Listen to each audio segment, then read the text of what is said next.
فرمایا۔ قرآن مجید حضرت مریم اور آسیہ کی جو تصویریں پیش کرتا ہے ہمیں اس پر غور کرنے کی ضرورت ہے۔ اسی طرح حدیث و سیرت کی کتابوں میں سیدہ خدیجہ اور سیدہ عائشہ رضی اللہ عنہا کا جو مقام بلند نظر آتا ہے وہ اسلام میں عورتوں کی عظمت کو ظاہر کرنے کے لیے کافی ہے۔ عالمی سطح پر اس وقت خواتین اسلام کے تعلق سے جو پروپیگنڈا جاری ہے اس کو روکنے کا واحد طریقہ یہ ہے کہ مسلمانوں کو قرآنی تعلیمات کا پابند بنایا جائے۔ حضرات گرامی، قرآن مجید کی مختلف انداز میں خدمت اسلامی تاریخ کی شاندار روایت رہی ہے۔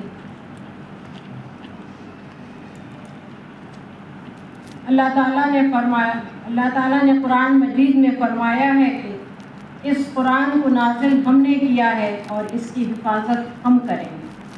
حضرات گرامی، اللہ کا شکر اور احسان ہے کہ علی گڑھ مسلم یونیورسٹی بھی قرآن مجید کے آفاقی پیغام کی تفہیم کرانے اور اسے دوسروں تک عام کرنے میں اپنے 3 شعبوں کے ذریعے کوشش کر رہی ہے۔ قرآن مجید سے منسوب آج کی یہ کانفرنس بھی اسی احساس ذمہ داری کا مظہر ہے۔ اللہ ہماری ان کوششوں کو قبول فرمائے، آمین۔ شکریہ۔ بہت شکریہ محترمہ وائس چانسلر صاحبہ۔